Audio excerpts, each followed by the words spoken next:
for me, my biggest insecurity was money. Growing up poor. Now, when I say growing up poor, obviously there's different levels of being poor. Someone in a third world country who hasn't got hardly anything, or they're starving every day. I'm not talking about that poor, right? So thankfully, good family, and I did never went without eating food. But poor in comparison to most other people, minimum wage, and sometimes in my life I didn't have a job, I was on benefits, and that was due to my anxiety, my mental health challenges, and also as well being lazy as well, not being accountable, making excuses and things like that. But yeah, as far back as I can remember as a kid, I always remember that horrible feeling of being poor. Now I want to explain something on this channel, right? A lot of people, when you say you feel insecure because you don't have money, I really want to explain like the reason behind it, and it's more the emotion, like the emotion that you feel because of the lack of money or no money at all, and seeing other people that have got money. It makes you feel like you're different. It does. It affects every area of your life. If you let it, and obviously if you don't know how to change it and you don't know how to make money and improve that area of your life, then it's going to continue. But I remember, like, it just seemed like it was going on forever growing up, and it always felt like all my friends that I was around, and I was around different people at different times, always felt like I was the most broke out of everyone. Like, if it wasn't friends that were going university and they had their university grants, I didn't go uni, tried to go uni, didn't happen. They had university grants, they had a few £1,000s. I was always broke. I mean broke to the point where obviously my mum and dad would give me money. Mum and dad are lovely, they're generous, but they couldn't give me money all the time. They couldn't always afford it, obviously, and I couldn't always expect it. So I went through a lot of periods of literally having, when I say no money, nothing in my pocket. I had no savings. There was no inheritance, no savings. And there were so many occasions where friends would say, hey, there's a party tonight, we're going to go out, do you want to come along?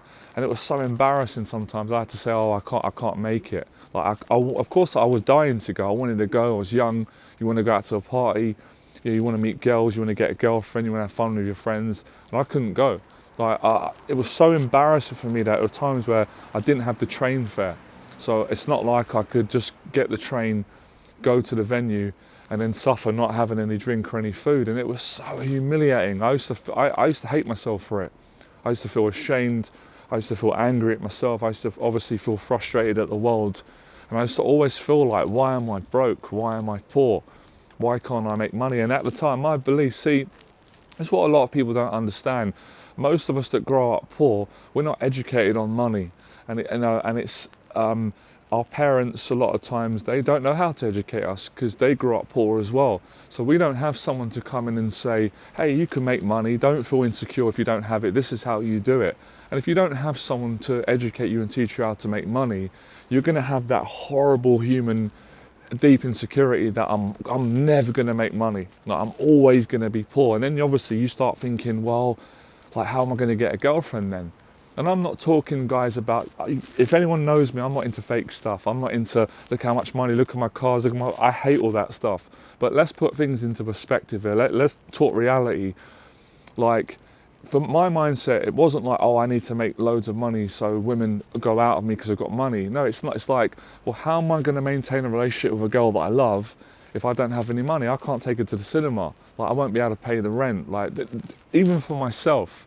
And then it starts playing in your mind, and it gave me sleepless nights. It gave me chronic depression and panic attacks, because then you're thinking, like, how am I going to travel? Like, what am I going to do for the rest of your life? And it's bollocks when people say that money doesn't matter, because listen, if you've got millions of pounds, money doesn't matter because you've got it.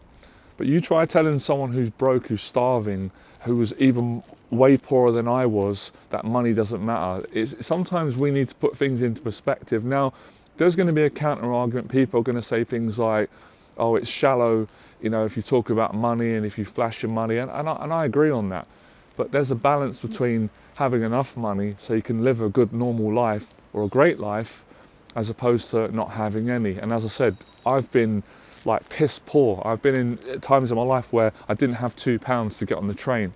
Like I remember as a kid, there were times where we'd go out and play football, it'd be summer, I would have an amazing time, you're sweating, you're a kid, and then everyone's going to the shop after, buying a can of Coke or a Lucasade and getting food, and I don't have £1 on me and I'm gasping. Now obviously I could go home and there would be drink there, thankfully, but it wasn't the point. Like in those moments you feel so ashamed as a kid, you know, you don't understand the world and situations the same way that you do as you're an adult. So you take things personal, and I took it personal. I blame myself. Like there's something wrong with me. I'm broke. It's almost like it goes even deeper than money. It makes you feel like you're not good enough. I suppose it even does play on the fact that you start feeling like, you see, now I got a lot of love growing up as a kid, so I'm grateful for that. But somewhere in your head, you start thinking that, like, you know, the world doesn't love me. I'm not good enough. And that's why I've been punished, and that's why I'm poor. So you start thinking these things. You start feeling like you're being punished because you're bad, or there's something wrong with you, or you don't deserve it, or you're not worth it. All that was going on in my head as a kid and a young man. And obviously, this is a positive thing. Whenever I did get money, like my parents gave me pocket money or Christmas, or obviously there were a lot of times in my life where I did get a job and I worked hard. Man, I appreciate it so much, because when you don't have anything, like £200 a week is like, I feel like a millionaire. So obviously that's a positive thing, and I was grateful, which I'm pleased. I brought up with good values, good parents, and so that was a positive. So yeah, like I was saying, touching on these bad experiences, and I even remember a time where I got a date with a girl where a girl asked me out. I was on this work course, guys, at the time. I was on benefits, and the government were doing a scheme to get back to work. So I was on a group, there were all different types of people actually, people that were middle class, working class, and there was a girl on this course. She was beautiful, really well spoken, and she asked me out. And this is a time where I was such a shy person, had no confidence, and I liked her. And she asked me to go to the cinema, and I was nervous. And I remember at the time not having hardly any money. Obviously I got my benefit money, but that wasn't much, and I wasn't sure if it fell on the day where I got paid. So I felt so embarrassed deep down. And I remember going on the date and you know, not really being able to afford to like, because I'm a kind person, if I'm going on a date with a girl, I'd like to take her out. And I just remember having to tell the girl, she was a very understanding, lovely girl. She just really liked me for who I was, didn't really care, which is a lovely thing, right? Not everybody's like that. But I remember how that felt, and it is a horrible, horrible feeling. It's hard to explain the emotion. Like I said, it's like an emotion that's got a cocktail of all these horrible emotions: shame, guilt, embarrassment, disgrace, obviously self-frustration, and I guess even some self-hatred, and just that feeling poor is not a nice feeling. I think most people would agree. So you know, that continued, and it's just, you know, like they say, money isn't everything, but it's a lot. It gives you freedom, and when you don't have, see, it is a different perspective. Having enough money is brilliant, where you don't go without things. You can go cinema, you can go out on a date, you can maintain.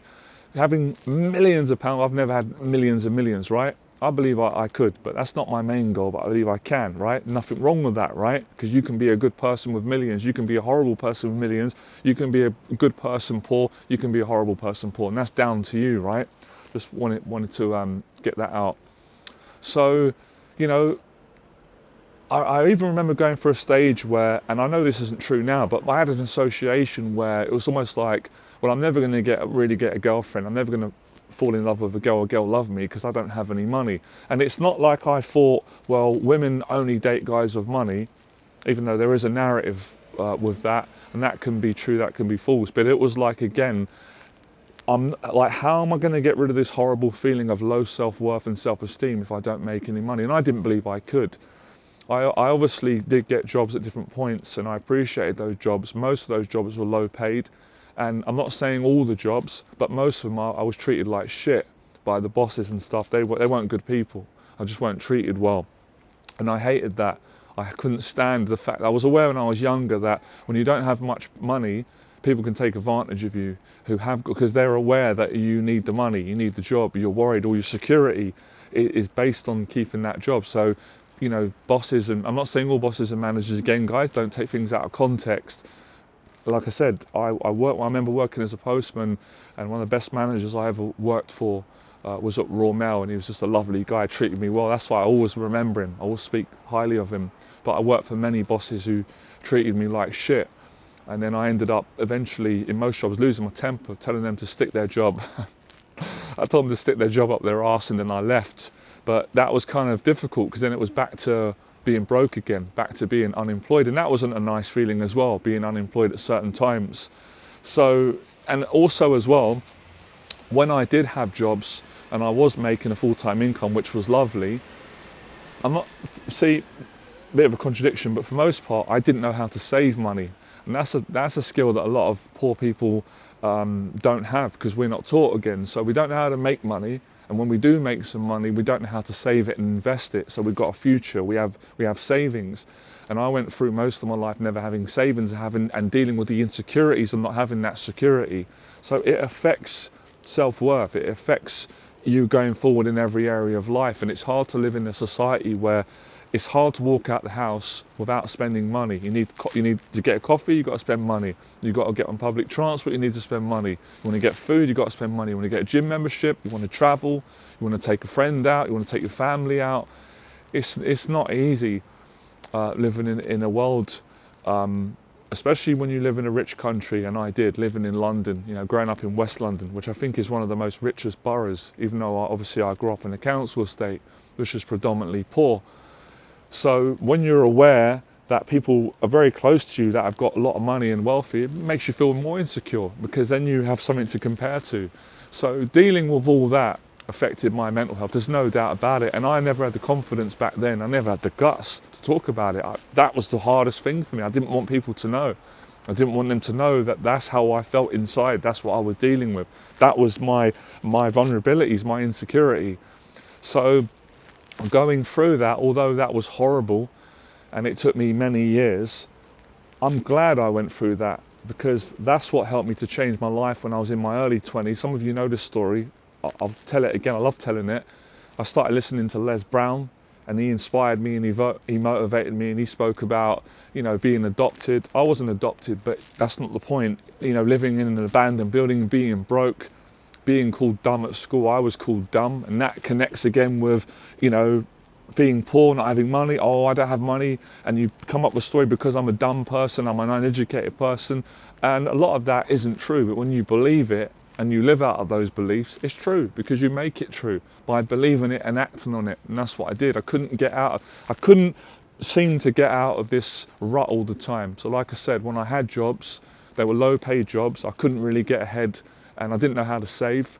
I was very reckless with money whenever I got it, even though I was generous, because my parents are generous and brought me up that way, and I love that. I love those values. I'd practically spend all the money, give the money out, and like I said, not be responsible, not put a certain amount away for the future. And it's funny, because to be fair, my dad always said to me, save. He always taught me the values of saving. I did listen to him at some points, but I wasn't consistent with it. And obviously I paid the price, because when I lost jobs, I never had like 6 months worth of savings. And when I made more money, my mum would always say, the problem with you is when you make more money, you spend more, and then you end up having less than you had at the start. So as you can tell, I had a terrible relationship with money. And a lot of that obviously it came back to, I had low self-esteem growing up, and that came down to the bullying and the social anxiety and the insecurities, and all these things just make you anxious. And I remember being invited to different places, and funny enough, a lot of people like me growing up, a lot of you might relate, but I hated it when people would say, oh, what do you do for work? Or, and a lot of times I was unemployed, I was on benefits, and it was sometimes I had to lie, and I hated lying growing up. That's one of the values that I was brought up with, to be honest. But it's very, very hard to say to people in a room full of people and they're all working. So, I'm on benefits, I'm not working. It's embarrassing. It is embarrassing. People are going to judge you for it, and I was aware of that. So, in between all these struggles of working sometimes, being unemployed, being on benefits, it just crippled me with depression and anxiety. So, when I reached a point of rock bottom and having suicidal thoughts and panic attacks every day and worrying I'm not going to get a girlfriend, I'm never going to have money, what am I going to do in the future? How am I going to ever feel secure in myself and proud of myself and make something of my life? that's when I just thought, you know what, I've had enough of this now. You get to a point where you care what people think, but you kind of don't care what they think anymore. You're at rock bottom. And in some ways, that was such an empowering thing for me, because now I've got nothing to lose. I'm broke, either I'm on benefits, and there's times I haven't got a job. If you're going to judge me, it's not going to really hurt me any worse than I'm hurting anyway. So the only way is up for me. And that's when I started going out, facing my social anxiety, with talking to women, with talking to guys, with going to groups. And I eventually figured out how to make money. And it was pretty much common sense. And a lot of it is around, well, the main essence of it is around honest communication with other human beings. And what I mean by that is learning to sell with honesty and integrity. Because I had a lot of conflicting beliefs growing up, as many poor people do. Oh, that businessman's rich, he must have cheated his way there. He must have not been honest. And of course, that is a narrative that can be true, but that's not true in so many accounts. So I learned that you can make money, you can run a business and be honest and really change people's lives. Obviously, I had to learn a skill. I had to learn how to add value to people. I had to learn how to solve a problem on the market. But all this come natural to me. I didn't realise how good I was at teaching people. I had all this confidence in me. I had all this ability. And obviously, when I finally started making money in my business, it was such an amazing feeling for me. Like, it honestly made me cry quite a few times when I started getting clients and getting paid, because I'd never made that sort of money before. You know, the money that I was making eventually in 1 hour, or, you know, the money that I was making an hour, I'd usually have to work a week or 2 weeks or sometimes a month to get that money. So obviously I deserved the money, because I learnt a skill when I was working hard and changing people's lives. But it was like, now I had to like almost take in this kind of euphoric, exciting feeling of being so overwhelmed now, because I just wasn't used to making that amount of money and working for myself, creating that money myself. And, you know, and doing a good cause, you know, making the money through being honest and changing people's lives, helping guys to build their confidence and get over their anxiety and their fears. So what a turnaround now. You know, a couple of years ago, 1 minute I'm in a job where I'm being treated like trash, and I'm working for a boss who's bad-mouthing every worker there.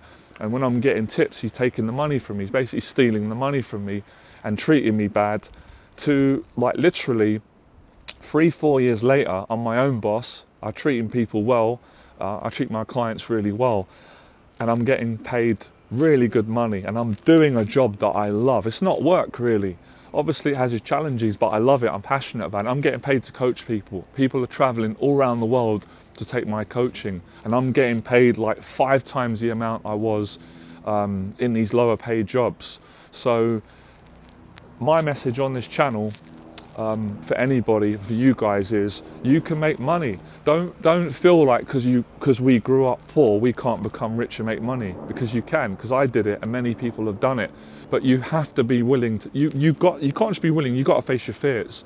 And I want to make a point of saying it wasn't a quick fix for me making money in my business at the start. I had to deal with rejection. I had to deal with people saying, I ain't going to pay that, it's too expensive, or you know, or some business, or just it not working out. I had to go through what Les Brown said, failure equals success, but all this doesn't matter.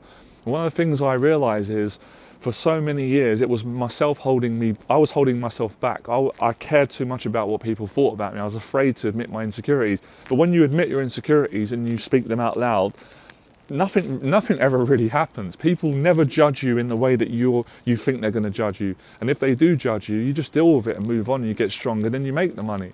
And then when you make the money, it's not just nice that you've got some money now, you've got some financial freedom, but I know it sounds cheesy and maybe it's a bit of a cliche, but it heals you. It helps you to move on, and it gives you confidence. You know, it gives you confidence because you've been able to make that money. It really plays on your self-esteem, and then it makes you realise, puts things into perspective in a positive way. It makes you realise that obviously money isn't everything. You know, I've been depressed and had a lot of money. I've been depressed and have no money. But it's important, and it's nice to make it. It's nice to enjoy doing what you love, and it's nice to be your own boss if you want to be your own boss. And at the end of the day, it comes down to being happy, and it's nice to feel secure in yourself and to get rid of those demons. And that's what I did. And it was a wonderful feeling. And like I said, I did get teased growing up. There were people that made fun of me when I didn't have money. It happened so many times, and it affected me back then. But obviously when you go through these experiences and you go from being poor to not being poor, earning money, and then you become successful as well, because it's many things around it. It's not just the money, it's what comes with the money. It's the good emotions, it's the confidence, and the fact that, this is what I make a point of saying, I know most of you are good people, good values, because these are the clients I work with. I love the feeling of having money, so I can be more generous. Like if I see a homeless person, I've got money, I can give them a few quid. If I'm dating a girl, I can take her out, I can buy her a meal, I can look after her. I love doing it. I can give my mum some money, I can give my dad some money, I can look after my family. That's a lovely feeling. But when you can't do that, it's sad. It's a horrible feeling when you can't be generous to the people that you love and you can't have that freedom. So it's like, I think people can get caught up and say, oh, it's a selfish thing. It's not. It depends on how you are. Depends on who you are as a person. And I had to really understand these things, especially being that obviously I'm a Christian, because that used to challenge me. I used to feel, oh, maybe if I'm a Christian, I'm not going to be a good Christian if I make a lot of money, so I've got to stay poor. And you start realizing that's not true. That it doesn't say that. I don't think it says that in the Bible. I think we misinterpret things. It's about how you are as a person. Because if you've got a lot of money, you can feed the poor, you can help people. I'm not saying I can help everyone, but you can help someone, and that's enough. So I had to really get this into my head and start seeing other good Christians that are multi-millionaires or make a lot of money and they're good people. So I had to really get a better relationship with money. And if I'm being honest with all of you, it's something that I'm still working on, but I'm way better with it. And that's why I wanted to speak on this channel, because it goes hand in hand with my message and what I'm passionate about. And that's helping guys to build confidence. And a part of that is learning to make more money or learning to save money. And I'm not saying you've got to be a business person. It doesn't really matter what you do as long as you're happy and the confidence that comes with it, like I said. And I just want to make a point of saying, right, just to really challenge some of you, and this is the gospel truth. Like I said to you, I've dated women when I've been on benefits. I've dated a beautiful woman several times. So I proved to myself that I don't need money and cars and fame to get women. I wouldn't date someone like that. Just wouldn't. So, but that doesn't mean I wanted to stay in that position. So I just wanted to clear that up, because growing up, I had a lot of negative people say to me, well, you can't get a girl without a car and money. And I've never had a car, I don't drive. So it's making you realise that you don't need money to get love and to attract relationship. You don't. But without money, it's difficult to have more freedom and do things in your life, obviously. Because like I said, like if you're going out with someone and they love you for who you are, and then you want to go out to the movies, how are you going to get a cinema ticket if you haven't got any money? And I'm not someone that I wouldn't let someone pay for everything for me. I don't mind a couple of times. So I just wanted to clear some more voices and get these out. I know a lot of you will really appreciate this video. Some of you would be going through this right now, and you might be feeling the way I felt years ago. You're just scared to talk about it. Get it out, speak it out. I'm telling you, it changes you spiritually, mentally, emotionally. Just getting it out. You'll make more money if you admit that you're poor or you're struggling to make it, or you've got conflicting. Get it out. It's a great, and then you can create a strategy and start making it. And I'm going to help a lot of. What I'm going to promise, I'm not going to sit and say I'm going to make all of you millionaires, right? I probably could do that, but I'm going to help you to build the confidence so you can go on and make money. Because without confidence, you can't make any money. That's what I realized. It's hard to make it, unless someone gives it to you or you inherit it, and that's not really you learning how to be independent. So when you've got confidence, you're confident in yourself, and then it's easy to make money. Money comes with confidence. Success comes with confidence. Money, success, confidence, they work in relationship. So I'm going to do quite a lot more videos on this. But for anyone who misinterprets it, then that's not my fault. I'm not sitting here saying, be fake, everything's about money. I think you guys are smart enough to know that's not what I'm saying. But what I am saying is, you don't have to be poor for the rest of your life. You can make as much money as you want, being a good person, doing what you love, and you can help other people to make money. I think if you help other people to make money, you'll make more money as well. So it's just one of those things. So I think I made my point today. I think I got out everything that I wanted to say. It feels great to have this conversation. It's taken me, I'm 38 now, so it's taken me all my life to build the confidence and the courage to have this conversation out loud so I can inspire and help a lot of you. I'd love it. I honestly believe this video Anyone who watches this, even subconsciously, is going to have a bit of a better outlook on money. They're going to make a bit more money, or a lot more, and they're going to have more confidence, all right? So like, share, subscribe, keep supporting the channel by hitting subscribe. Let me know your thoughts box below. Let me know if I've shared my story. Share some of your story in the box below. How was it growing up poor? Some of you, tell me good stories, negative stories, whatever you want to get at in the box below. We'll have a conversation, and then maybe I'll make more videos on this, all right? Appreciate you listening. Fearless.